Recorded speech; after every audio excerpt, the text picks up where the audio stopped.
No, don't do anything yet. Does it say live? Yes. Okay, and I'm trying to see if it's coming up. You're live. I am live. Okay. Linda's panicking. This would be like mistake number 3. It doesn't matter. You know what? You have the ability to have infinite numbers without anything coming of it. Good and good. Oh, no. It's on Facebook and it's sound. Yep, she checked me. Okay. Oh, hi, Loretta. So, I just said that I was like a proud mama, and I wish you at home were here to see that. We had our APTG little choir up here leading us in the first song, and it was so great. It's like a dream come true. So, yay! Thank you all. That was wonderful. Okay. Well, thank you all for joining me today. Those of you here and at home watching, I appreciate you sharing your time with me. So thank you. And let me ask you. Well, before I start, let me just tell everyone. We've got some people who are struggling right now. So keep our members in your heart and prayers, because they are warriors. And we're going to see them as warriors. So just hold everyone close to your heart. Thank you. Now, let me ask you. Does anyone know the Godspell song, Day by Day? Yeah. You know, oh dear Lord, 3 things I pray. Okay, good. What are the 3 things? Very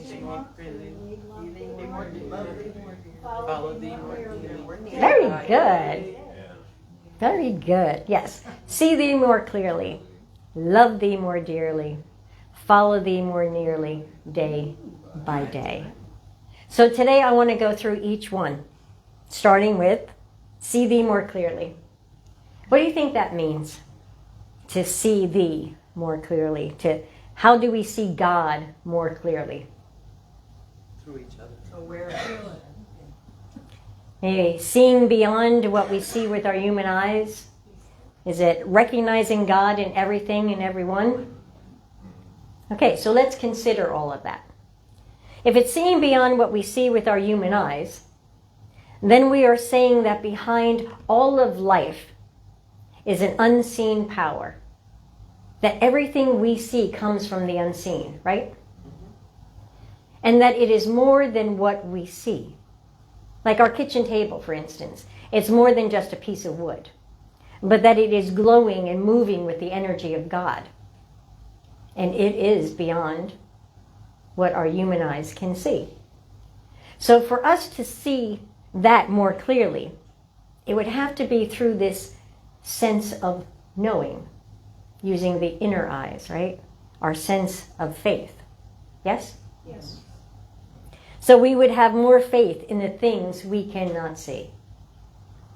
What about seeing God, recognizing God in all things and in all people? All of that would mean that the things we do see with our human eyes, we see God in them. We would have to see God then in the disease we're struggling with. Whether it's cancer, kidney disease, heart disease, rheumatoid arthritis, fibromyalgia, whatever seems to be in our physical form, then there too is God. That would have to be a part of seeing thee more clearly day by day. You know why it's day by day? Because it's not easy seeing God in our struggles.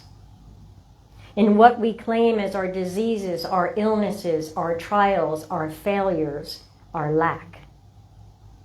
It's so much easier saying, woohoo, thank you, God, when we've hit it big, when we succeed, when we're on top.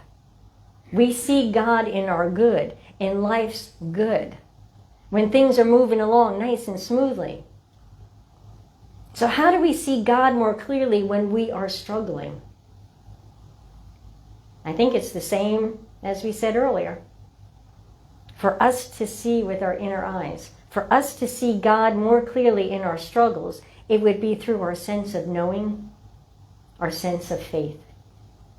We would have more faith in the things that we cannot see, the meaning behind what we see, the mystery of good in all things. Reverend Jen gave me this plaque for my birthday, and it said, "Behind you, all your memories. Before you, all your dreams. Around you, all who love you. Within you, all you need." Everything we need is already within us. No matter what we are going through, we have it all within us. We are taught that heaven is within, right? That God is within. So having faith in what we cannot see is seeing thee more clearly. We just have to take it day by day. And I heard this on a program that I was watching. It said, "Don't think that God can't work through your failures." So to me that means God can take anything and make them work for a good. Some good. Maybe we cannot see it in the moment, but the good must be available in whatever situation we are facing. It has to. Let me read something for you. It's a homily given by Pope Francis. I love Frankie. You can have flaws, be anxious, and live angry at times, but do not forget that your life is the greatest company in the world. Only you can prevent it from going downhill. Many appreciate, admire, and love you.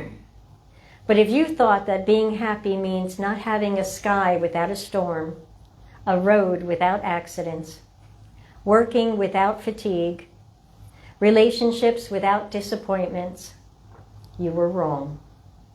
Being happy is not only enjoying the smile, but also reflecting on sadness. It is not only celebrating successes, but learning lessons from failures. It is not just being happy with the applause, but being happy in anonymity. Life is worth living despite all the challenges, misunderstandings, and periods of crisis. Being happy is not a destination, but an achievement for those who manage to travel within themselves. To be happy is to stop feeling the victim of problems and become the author of your own story. To go through deserts outside of yourself, but manage to find an oasis in the depths of your soul. To be happy is to give thanks for each morning for the miracle of life. To be happy is not to be afraid of your own feelings. To be happy is to know how to talk about you. It is having the courage to hear a no. It is feeling safe when receiving criticism, even if it's unfair. It is kissing the babies, the children, pampering the parents, living poetic moments with friends, even when they hurt us. To be happy is to let the creature that lives in each one of us live free, happy, and simple. It is having the maturity to be able to say, I was wrong. It is having the courage to say, I'm sorry. It means having the sensitivity to say, I need help. It means having the ability to say, I love you. May your life become a garden of opportunities to be happy. May your spring be a lover of joy. May you be a lover of wisdom in your winters. And when you make a mistake, start over from the beginning. Only then will you be passionate about life. You will discover that being happy is not having a perfect life. Let your tears water tolerance. Use losses to train in patience. Use mistakes to sculpt serenity. Use the pain to polish the pleasure. Use obstacles to open intelligence windows. Never give up. Never give up on people who love you.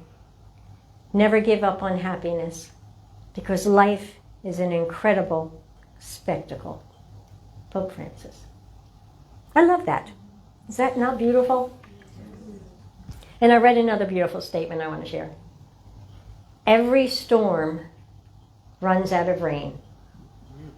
Every dark night turns to day. That one gave me goosebumps.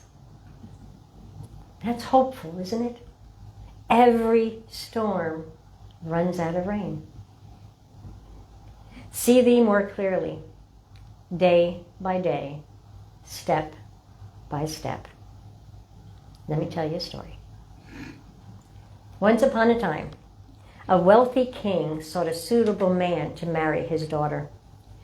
So he decided to create a challenge to test whether an individual had the appropriate attitude and will not quit at the first indication of adversity. To pass the test, each candidate had to put on the heavy royal metal armor and ascend 1,000 stairs to the top of the mountain where the king's palace was. Many men gathered from all across the world to take on that task. However, as soon as they put on the armor, they understood that the endeavor would be impossible. The majority of the men took the first step, then glanced up at the remaining 999 steps and gave up.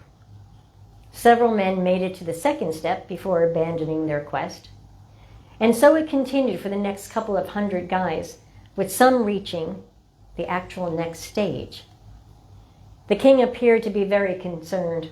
He pondered if someone was really truly worthy of marrying his daughter. Everyone who came to try their luck with the challenge ended up staying away after they saw how many other people miserably failed. Nobody thought it was possible. The most powerful military men attempted and failed. The top athletes tried and failed. Even the most muscular men couldn't go past the second stairwell. Nobody could make it any further. And they all pointed out to the heavy armor and the many steps, saying, if only the armor was lighter, if only there was a few less steps. Then to everyone's astonishment, a young man, who did not appear to be anything other than quite ordinary, declared he wanted to try. So he was given his chance. He donned the metal of armor and proceeded to the steps. Everyone said he wouldn't make it past the first step. But he quickly got to the second. He could hardly move his shivering legs, but he's now on the fourth step.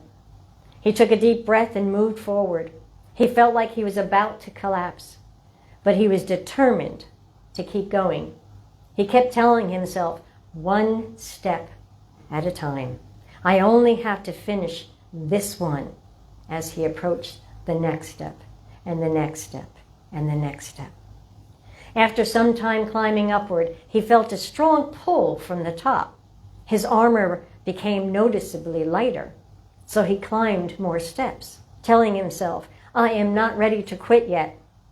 Surprisingly, the armor felt even lighter on the next stage of steps. He was exhausted, but determined to continue. So the not-so-special young man went on. Each stride brought his armor lighter and his goal closer. When the young man finished the challenge, the king praised him and then revealed his secret about the test. The king said, you know, the challenge is aimed to make sure that the guy who is going to marry my daughter is not the type of man who gives up after the first couple of difficult moments. So the armor represents the difficult times.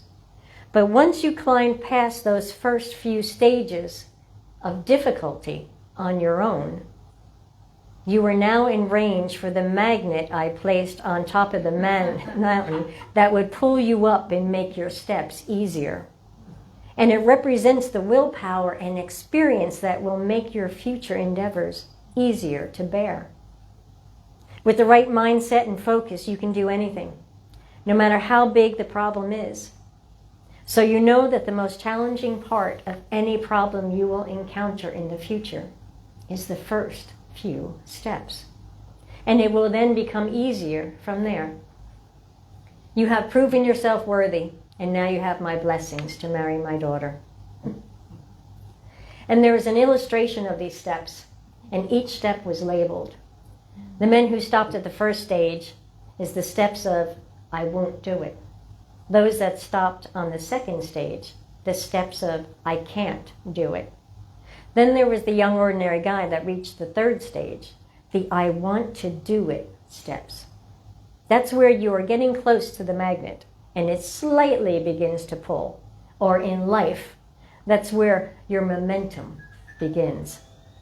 Then the fourth stage was the how do I do it steps. Just keep trying. Then he reached the fifth stage, the I'll try to do it steps by taking one step at a time. Then on to the sixth stage, I can do it steps, where the magnet is pulling you up without effort, which leads to the I will do it steps. To the top step is reached with the yes, I did it. It's day by day, step by step. Love thee more dearly. What do you think that one means? Loving God more with our whole hearts, mind, and being, holding life more precious, holding on to the fleeting moments, loving our neighbors as ourselves, loving yourself as the amazing God-created brilliance, appreciating ourselves, appreciating others. By loving our life, whether it's grand or not, and not depending on how our life looks to be, but just loving our life is loving thee more dearly. Let me tell you another story.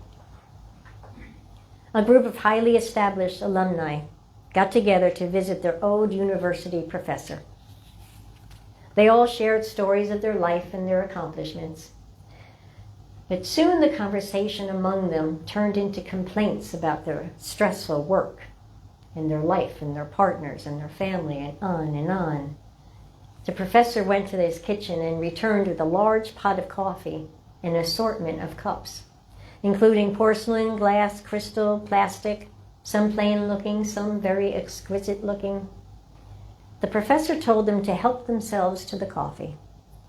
After all the students had a cup of coffee in their hands, the professor said, "Did you notice that all the nice cups are gone? Only the plain, inexpensive ones are left behind? While it is normal for everyone to want the best for themselves, that can also be the source of problems and stress I hear in your lives.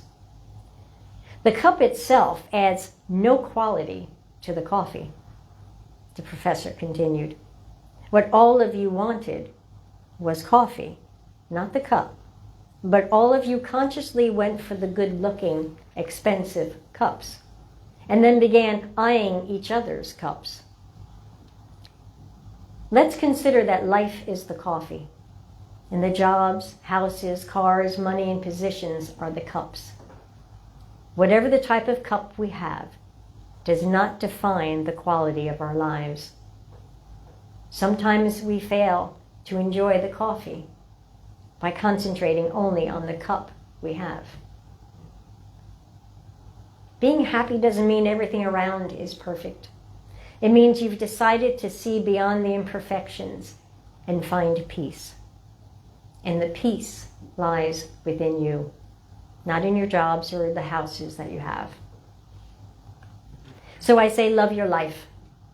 Love this vessel that you have been given. Love the parts of you that are hidden. Love the parts of you that are seen. Loving you, loving your life, even with all its challenges.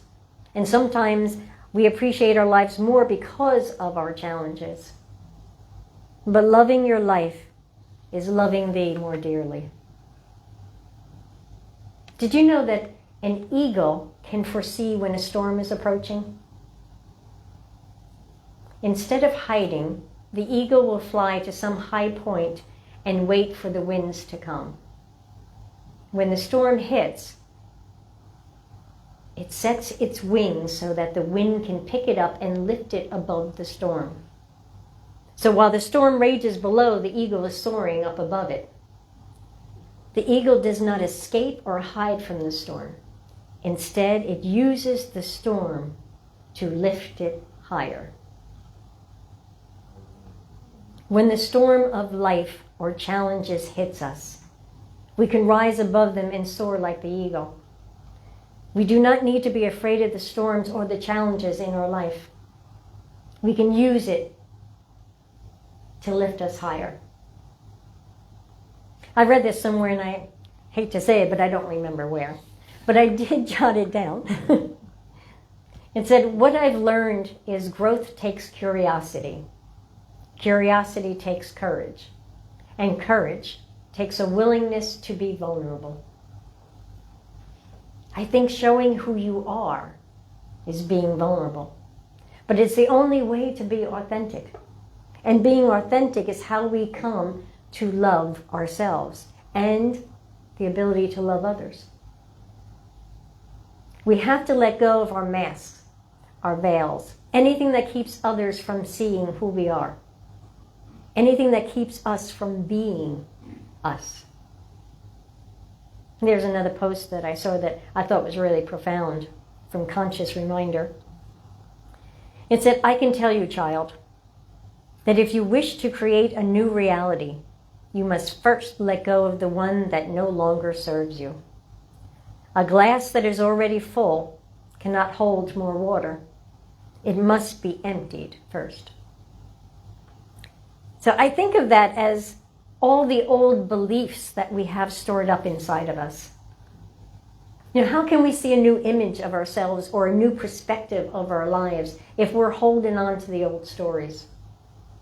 Our glass is so full of our wounds, our ouches that came from our inability to see through the lies that we believed in.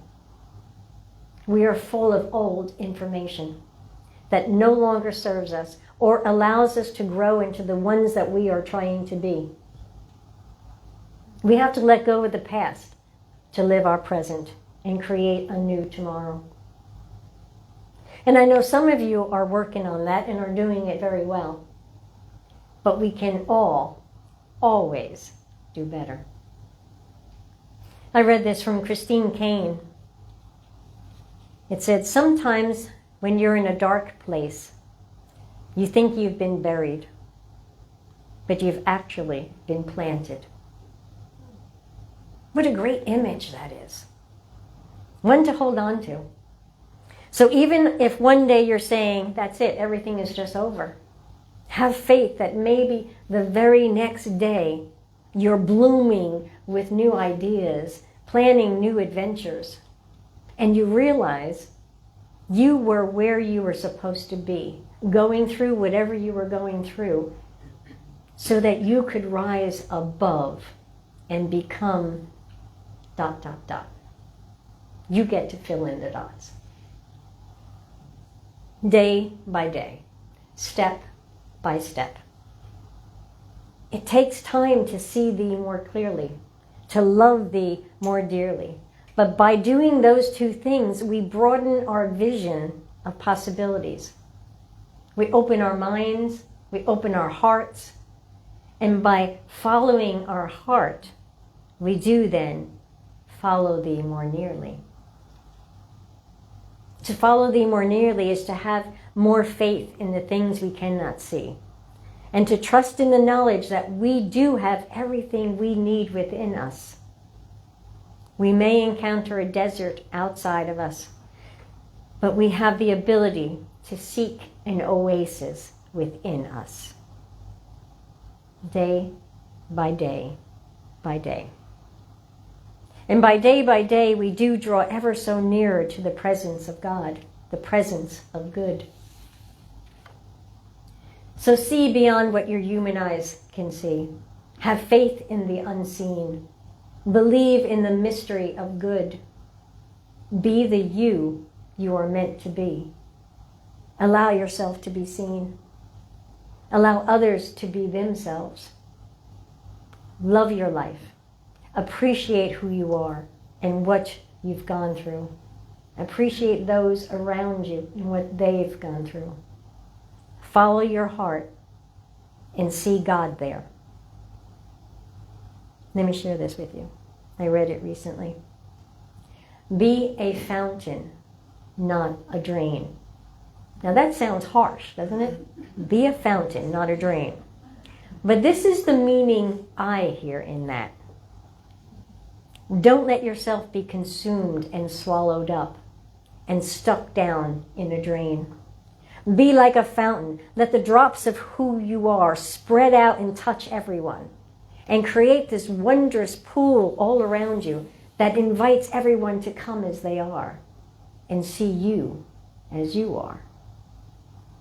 Recognizing God in the fountain of you. Seeing thee more clearly, loving thee more dearly, following thee more nearly, day by day, by day, by day. Thank you. Namaste.